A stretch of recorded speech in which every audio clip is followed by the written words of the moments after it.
Hello, friends and neighbors, and welcome to a special edition of Ray and Benny Talk Sports. We've been really blessed to have some wonderful guests, most of them from the Winnipeg Blue Bombers side of town. But this time we got a special guest from Winnipeg Jets 1.0, Mr. Curt Keilback. Welcome. How are you doing, Curt? I'm doing well. Great to be here. Nice to finally be invited.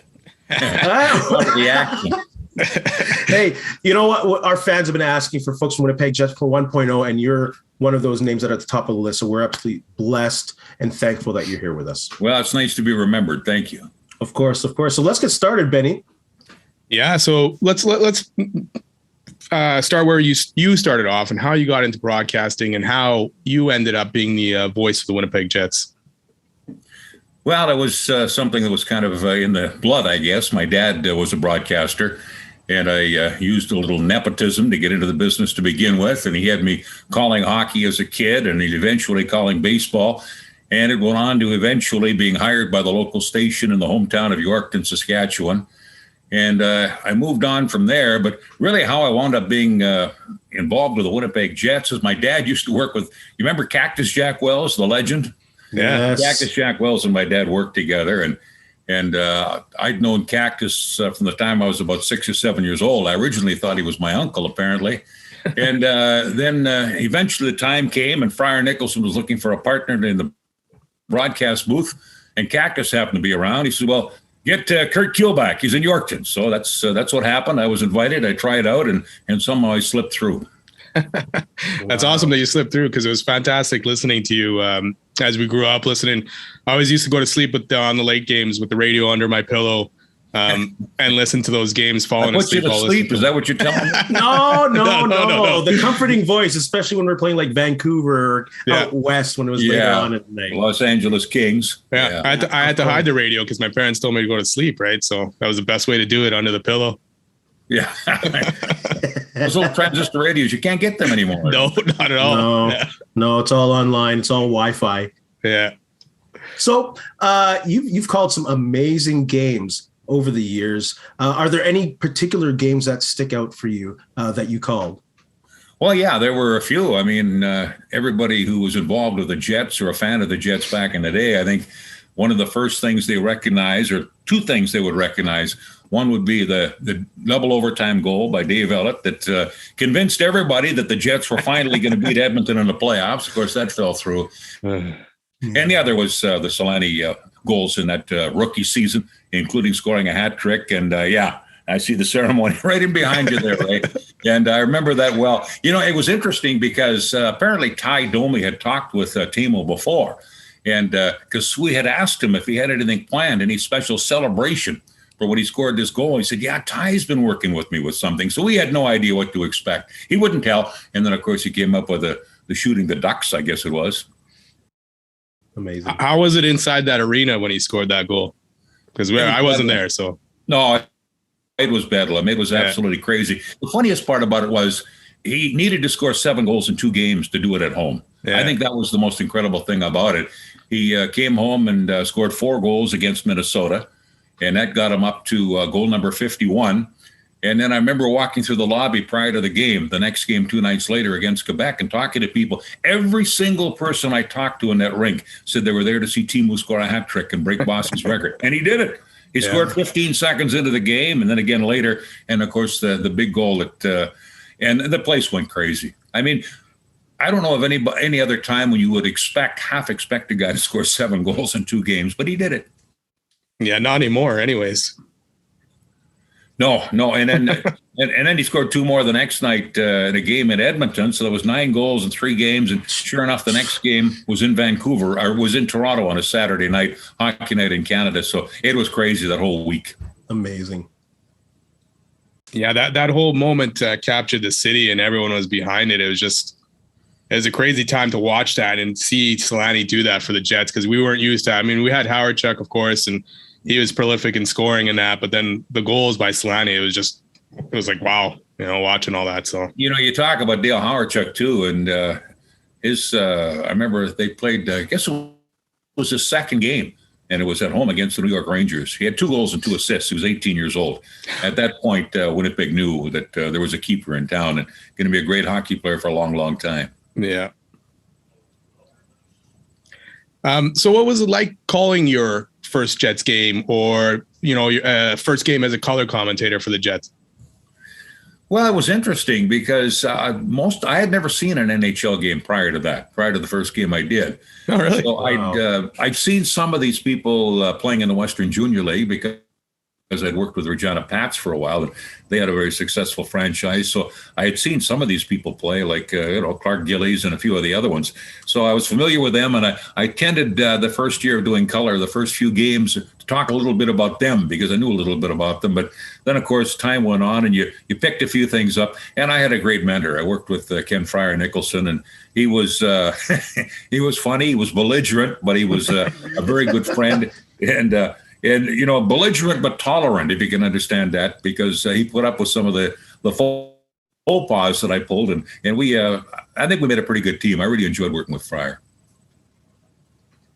I know we're going to veer off the hockey road for a second and talk a little about acting. I know you and I did a fundraiser for, I think, PAL during a Master Playwright Festival at the MTC Warehouse a few years ago. That was a long time ago. Maybe more than a few years ago. How did you get into acting? Some of us know you from your role in Goon, the hockey movie recently, but how'd you get into acting? Are you still into acting? What do you enjoy about it? It was fun, and I don't know that I'm into it anymore because they don't seem to call me anymore. So, but no, it came out of the blue. I was home one day and I got a phone call from somebody, and they asked if I might consider doing an audition for the movie Goon. So I had no idea even how to do an audition. They sent me a script. So I took the script. They said, no, you're supposed to memorize it. And I hadn't realized that. So I read it off the script. It's tough to memorize play by play anyway. And so I did it. And then I found out later, I asked, how did I get this job? And apparently, Michael Doust, I believe, was the producer's name. And he had been riding in a cab one day on a trip to Winnipeg, and the cab had a Jet game on. And I was calling the play. And he said, if I ever do a hockey movie, that's the voice I want on my movie. So that's how it happened.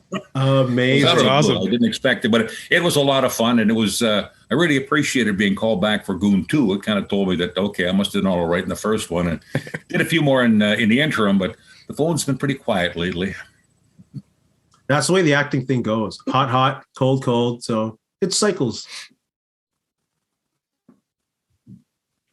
Oh, I believe we got a bit of Wi-Fi problem. You there, Curt?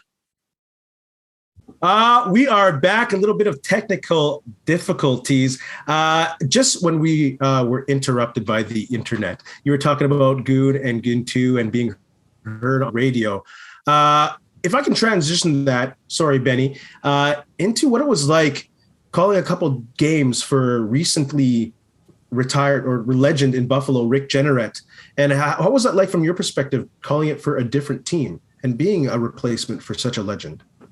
Well, it was interesting. It was fun, and it was a different. I had the opportunity to not only to replace a legend for those 2 games, like you said, and Rick Jeanneret, but also had the opportunity to work with Harry Neal, who's legendary of his own. So it was interesting. It was fun, and Lindy Ruff was there, and I was familiar with some of the people, and enjoyed it. I would have gladly done more.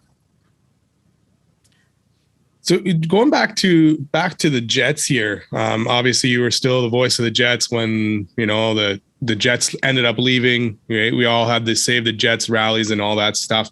How did that feel on your end after working for the Jets for so long and being in Winnipeg and then watching them leave? It was a sad day. I mean, it was something that we had heard that might happen, and I don't think inside you really believed it. It was just one of those things, like hockey was supposed to stay in Winnipeg forever. It was a home for hockey, and we had some great times here, a lot of great games, and then all of a sudden have the plug pulled out. You always kind of had the impression that somewhere along the line there was going to be a savior. And in fact, right up until the end, I can remember going to a party after the final game of the season at Thomas Steen's house. And just about everybody who was anybody in Winnipeg was at that home, and they were making phone calls not only within the room, but to people, ex-Manitobans who lived elsewhere, and getting them to commit financially. And it really had a good feel to it. Everybody wanted this thing to happen. and we were convinced it would. And then, of course, it all fell through. And everybody stood at the corner of Portage and Main, kind of hoping that, there'd be a grand announcement. I think it was going to be at 2 o'clock that afternoon. Nothing happened. And as the minutes ticked off, you knew there was less and less likelihood. And sure enough, the bottom fell through. Yeah, we were there at Portage and Main waiting, skipped school to head out there and, stand with the masses and wait for that good news to come. And like you said, it didn't come. Well, you did expect it, didn't you? Yeah, we did. I was of that mind that, hey, they weren't going to leave. Like, they were going to figure this out all the time, even through it all. And until that moment, I think that's when it clicked in going, yeah, this is done. Yeah, it was a tough time. And fortunately, it's not something we'll ever have to go through again, I'm sure. Yeah, hopefully not. So, but you ended up going with the Jets to Phoenix. How was that compared to being in Winnipeg and now you're in Phoenix where, there's no more cold weather? Well, yeah, that was kind of good. It was nice to be able to play golf on off days, but it was a totally different environment. I mean, as a hockey player, it's got to be totally different too, because a Winnipeg Jet can't walk down the street or walk into a bar, a restaurant, or a grocery store without being recognized. Yeah. Well, it didn't matter if you were Shane Doan or Keith Tkachuk or who you were. You could go virtually anywhere in Phoenix and nobody would even pester you. Nobody knew who you were. In fact, even when Wayne Gretzky signed on as coach, I remember when he joined us one time, we were in Dallas at the Reunion Hotel. And the Reunion Hotel at that time, the lobby, there must have been several hundred people there. There was some kind of a reunion going on. And I remember sitting there and looking around, and there wasn't one person looking at our table. And finally, a little old lady came up and she said, "Excuse me, Mr. Gretzky, can I have your autograph?" She was the one person. And I asked her, I said, "Where are you from?" She said, "Oshawa." Of course. Yeah, nobody down there knew it. It's a totally different environment, a different feel, and they cheer for weird things. I mean, they did cheer icing the first few games, and I think they said the first year 70% of the crowd at Coyote games had never seen a game before. So, but they enjoyed it. They did, and they'd ask some funny questions, and one lady, in fact, I gave her tickets to a game and asked her the next day. I said, "How'd it go?" She said, "Well, it was good. We really enjoyed it, but there's something I don't understand. I took my mother with me, and she's elderly, so we decided to leave early to beat the rush. So we left after the third quarter, and everybody else had the same idea. It was the third period." Oh, goodness. Yeah. So they didn't really beat the traffic then. No. So you talk about being in a hotel bar with Wayne Gretzky. Any other interesting road stories come to mind? And did you often get to hang out with the players off the ice? No, actually, I didn't hang around with players on the ice or off the ice. Pardon me, of course not on the ice. No, it was something that, in the early days, I wasn't that much older than them. And but I kind of talked with Fryer, and we talked with a few other people. And he said, the last thing you want to do is become friendly with the players, because you lose your objectivity. And what's more, the most important man in your career, one of the most important men in your career, is the team's head coach. So if you're hanging around with the players, there's a lot of stuff that the coach might be hesitant to tell you about. So no, it was better off from a broadcaster standpoint to get to know and get friendly with the coaching staff. So flip that question and say any interesting stories from any coaches or anything like that. Well, yeah, I mean, you always knew, you got to know a lot of stuff, especially on the off nights, as to, some guy maybe sat, and it was reported that he sat because he had the flu. And in fact, maybe he had a temper tantrum, or the coach was upset with him, or there was some disciplinary action that they didn't want made public. And you would find these things out. And of course, by not mentioning them on the air, they got to trust you, and that knowledge was always good to have. I mean, I always appreciated the trust and the knowledge that and it was just made for interesting conversation. You'd say, "He did what?" They'd say, "Yeah," but it's not. Just there were some things you just couldn't mention on the air. Yeah, for sure. You talk about talking to coaches and players.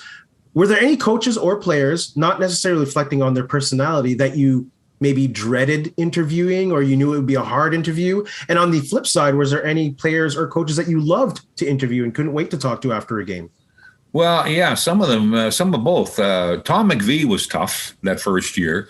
Understandable, I suppose. His team lost virtually every day. And that first couple of years, they went 30 games without a win. Well, the coach doesn't really have too much to talk about. And really, what are you going to ask him about? The power play? I mean, it was that was a little bit tough. I'm looking for stuff to talk about in those first couple of years, especially year two. And on the other hand, coaches can be really very approachable people. Rick Bowness in Dallas, by example, is someone we're all familiar with here, and he's got time and a smile for everybody. But I'll never forget one time in Detroit, I went to interview Jacques Demers when he was coaching the Detroit Red Wings, and he was probably the most personable coach in the league. And I went up to him and I said, Jacques, can I get a couple of minutes with you for the coaches show? And he said, oh, I'm sorry. He said, I was just going in the room for the team meeting. Can you wait? You know, what the heck? Come on and sit in the meeting. So I sat in the meeting and listened to him talk about how to beat the Winnipeg Jets. Wow. Basically, it was stop Howardchuk and stop Carlisle and you beat the Jets. Yeah, sounds about right. Yeah, and they did. They stopped them both and they won.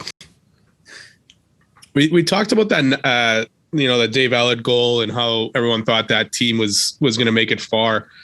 To you, what was the biggest thing? Was it goaltending that held the Jets back all through the 80s? Because they had some good teams, but Fuhr always seemed to be, one step ahead of them all the time, and they couldn't match that. Do you think that goaltending was the biggest issue, or was there other factors in play? The biggest issue was goaltending. It's funny because people look back and they look at the personnel on that Oiler team, and you see names like Paul Coffey and Wayne Gretzky and Mark Messier and Yari Curry, and the list goes on. But the first name that stands out to me anytime they played was Grant Fuhr. And I talked to a couple of the Jets afterwards, including Dave Ellett and Dave and the late Dale Howardchuk, and they said the same thing. They believed to a man they would have beaten the Oilers had they had a goaltender who could have competed with Grant Fuhr. But I don't think anybody in the league did at that time. He didn't ever get the recognition that he deserved because the way the Oilers played, they basically went with four forwards. Paul Coffey spent more time up the ice than he did back. And Fuhr, it wasn't uncommon to face 40 shots in a game. And you could beat him in the first period and maybe the second. But when the game was on the line in the third period, you couldn't beat him. And that was the difference. All those 6-5 games, and it's hard to say the goaltending was the difference, but it was in many nights because the Jets, like the Oilers, could score. I mean, they had 6 guys scored 30 goals that one year, and no team has done it since. So the scoring was coming from everywhere, and that was the year, 1985. I really thought they were going to win it. And then, of course, Dale Howardchuk suffered the broken ribs in the series against Calgary, and that set them back. But again, Grant Fuhr was there. And Brian Hayward at the other end wasn't Grant Fuhr. That was Yeah. When you were in Phoenix with the Jets and you saw things like, Thomas Steen getting honored, was that a weird feeling? Did it feel right? Did Phoenix do the right thing? Did it feel genuine? To see the former Jets being honored in Phoenix, you mean? Yes. Yeah, it did seem a little strange, but they were trying to establish a hockey identity there, and there wasn't. They had some success prior to with a Western League team called the Phoenix Roadrunners, but those guys weren't playing in the National Hockey League. So they were trying to introduce a feel and to bring some names. The funny thing was when they when we put Thomas Steen the Ring of Honor, and I was down at ice level with Cliff Fletcher and Thomas Steen, and he had this painting that was covered, and Cliff Fletcher had it in his hands. So we handed it to Thomas, and I was emceeing the thing, and Thomas opened up the picture, and he had a funny look on his face. And then we looked. They had a picture of a collage of Thomas's achievements and a face of a Jet in the center, the face of Anders Steen. Nobody in Phoenix knew the difference. But Mike Barnett and Wayne Gretzky were up in the press box. They could see this picture. They knew it wasn't Thomas. Thomas could see it wasn't Thomas. Cliff and I could tell, but nobody in the stands knew. And then, so the ceremony ended, and I really expected the Canadian sports networks to be on the phone immediately, to be all over it. There wasn't one phone call. Nobody knew about it. It was all kept in-house. Yeah, it's funny because I've never heard that before either. So yeah, they kept it in there pretty good. Yeah, and so Thomas has got the picture now, and it has changed. It's his face in the middle now. Did he keep the old one too? Well, I don't know what he did with that one. Maybe Anders did score 5 goals with the Jets. Yeah, very well. He just handed it to him. Yeah, they didn't. Anyway, he was presented that night. Were you there then when Howard Chuck got inducted? Yes, I was. In fact, that was about the second or third last game I did down there. Oh, okay. And it was good to see him, and good to see his number go up there too. Because if you're going to have Teppo Newman and Thomas Steen and Shane Doan and Bobby Hull, you had to have Dale Howardchuk up there.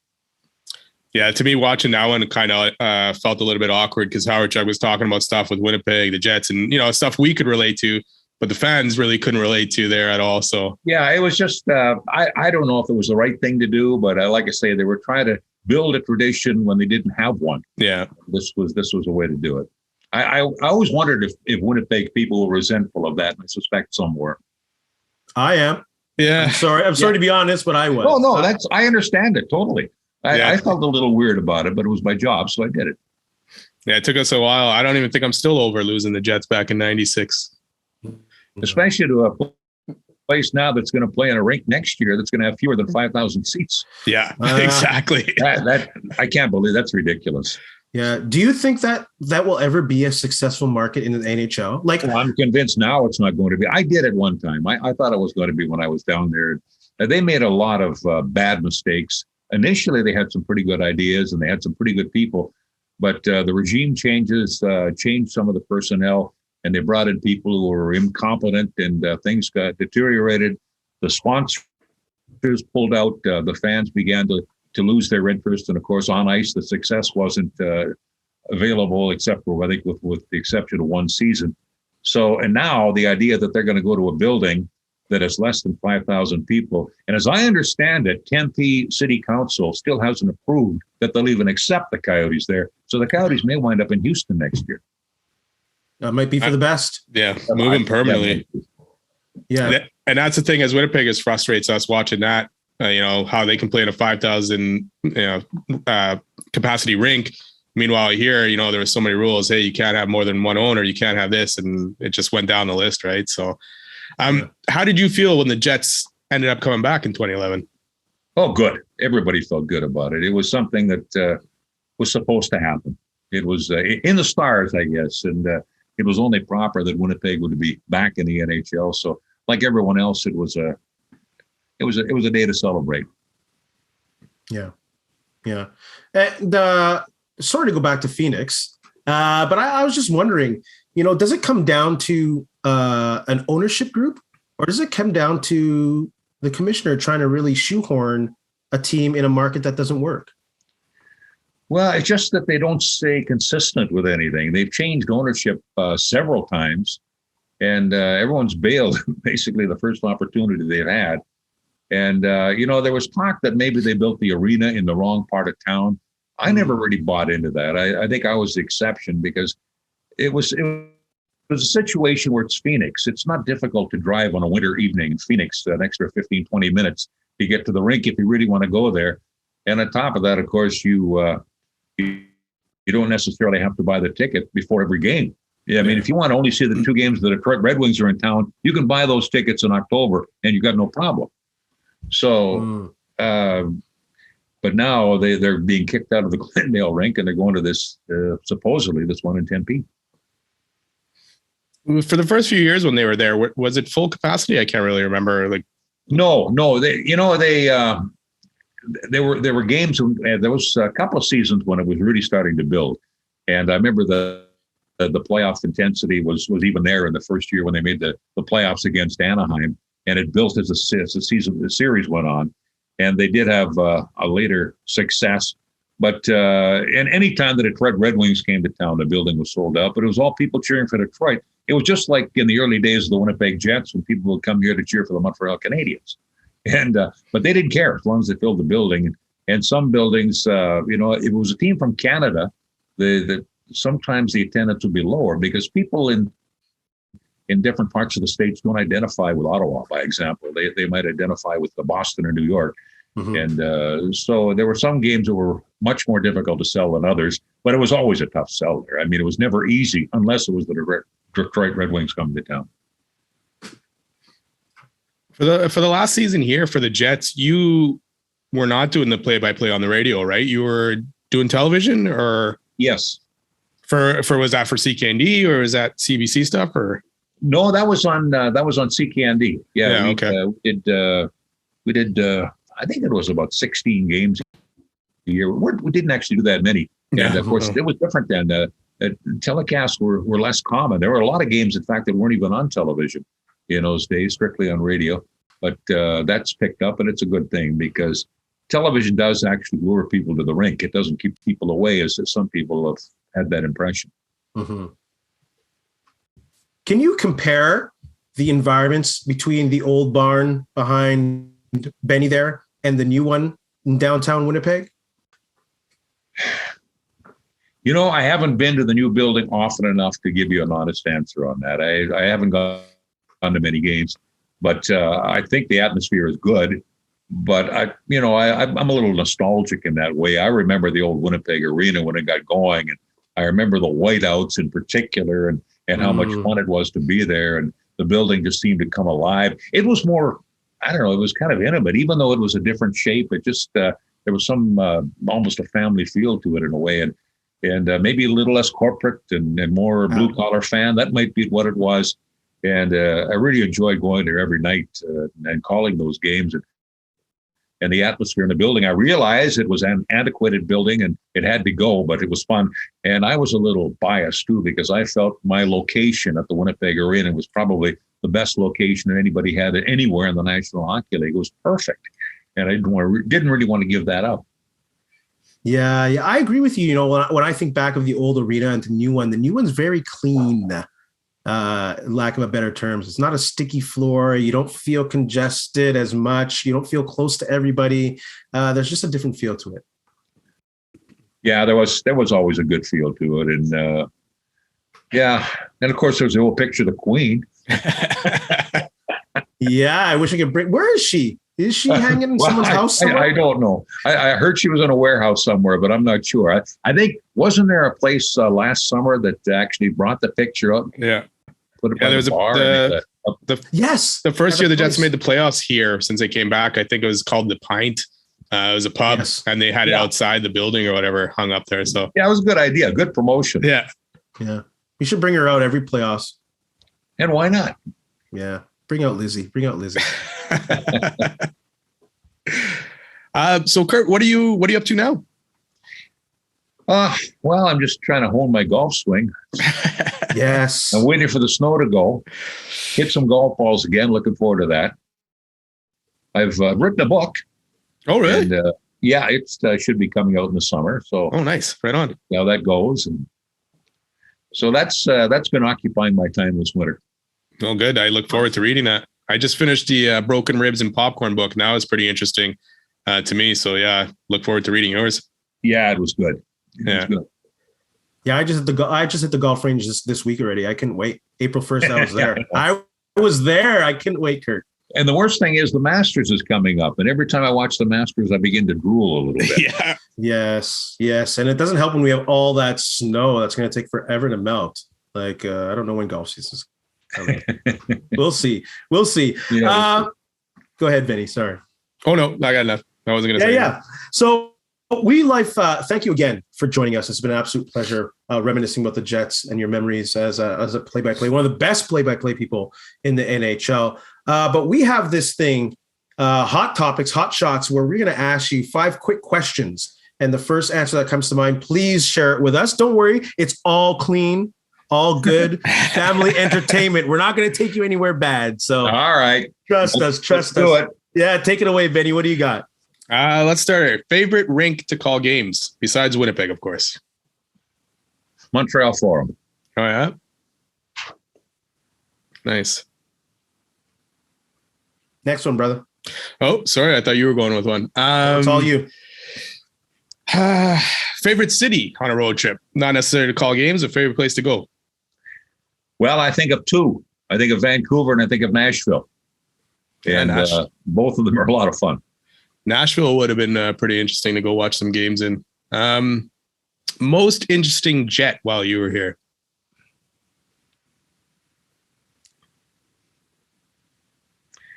That's a really tough one. I can't. It's hard to pick one guy in particular. I mean, Keith Tkachuk was an interesting person. Teemu Solani was an interesting person. Dale Howard, Randy Carlyle was always an interesting guy to be around. The list goes on. I really can't. I can't narrow it down to one. Yeah, well, that's good. That's good. And Keith Tkachuk was an interesting guy to us too. We always didn't have the most love for that guy when back in '96. You know, there was always a love-hate relationship with Keith, and people either really liked him or they didn't like him. Yeah. He was always good to me, though. I got to say that. Yeah, and he comes back to Winnipeg for his golf tournament still, doesn't he? Yeah, well, he's got family here. He married a Winnipeg girl, and he used to come. They used to have a golf tournament every year at Kingswood, and there was a charitable function that he came out for, but they don't have it there anymore. What was one of the hardest names to pronounce? Pardon me? What was one of the hardest names to pronounce while you were doing commentating? Oh, that's it. The toughest name to pronounce was an assistant coach with the Phoenix Coyotes, and I still can't say it. We used to always call him Coach Bill, but his name was, and I'll try it, Zenatula Bilyadetnidov. Whoa! Wow, and that's really close. That's not right on. And he was from Russia, and he was an assistant coach with the. In fact, he also played. I believe he played. In the Summit Series or one of those Summit Series. He was a pretty good hockey player one time and went on to do some coaching back with the Russian team. But yeah, Zenatula Bilyadetnidov. Wow. You said it better that time. You got the speed there. If you say it real quick, you can fool people. What about a player while you're doing it on the ice? Did you ever struggle with a certain name over and over, or did you get it down after a while? Yeah, I suppose there were probably some names that weren't said properly. I always felt I had an advantage because I came from a Slavic community, and there were a lot of people with names, Ukrainian names. And of course, they're fairly close to, although I hate to say close to Russian names, the way things are going right now, but they're the Slavic sound. And I got to know people with those kind of last names, and it got to be to the point where they would come off your tongue quite easily, and they weren't as complicated for me because of that as they may have been for others. All right, and last one. Where was the worst press box to call a game from?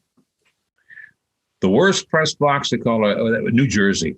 Oh, yeah? At the beginning, because they had us way up at the top. We were so far away, up in the ceiling of the building, and it was an immense building that never had anybody in it. It was empty. It was quiet. You felt like you were talking to yourself, and you could hardly see to the ice. It was like it was in another state. And another one that was tough was Madison Square Garden, because the Rangers had those jerseys with red, white, and blue with kind of three-dimensional numbers. And from a distance, they would kind of be hard to figure them out. But no, New Jersey was the toughest, though. Right on. Wow. Well, we can't thank you enough for joining us today, Curt Keilback. Like I said, such a request from many of our friends and neighbors. They want to hear from the voice of the Winnipeg Jets. So on behalf of them and on behalf of us, thank you for joining us. Just wondering, anything you got to say to our friends and neighbors and Winnipeg Jets fans? Well, keep pulling for the Jets. One of these years, they're going to make it to the final. We're starting. No, let's not talk about Jets 2.0 right now. Let's move along. But again, thank you so much for joining us, friends and neighbors. Don't forget to subscribe, hit that smash button, hit that subscribe button, leave a like, leave a comment, tell us what you think. Be safe, be kind, help each other out. Take care. Pleasure, guys. Hey, friends and neighbors, don't forget to check us out online on Facebook, TikTok, Instagram, and Twitter at Ray Benny Sports. And don't forget to check out our YouTube channel. Leave a like, leave a comment, tell us what you think.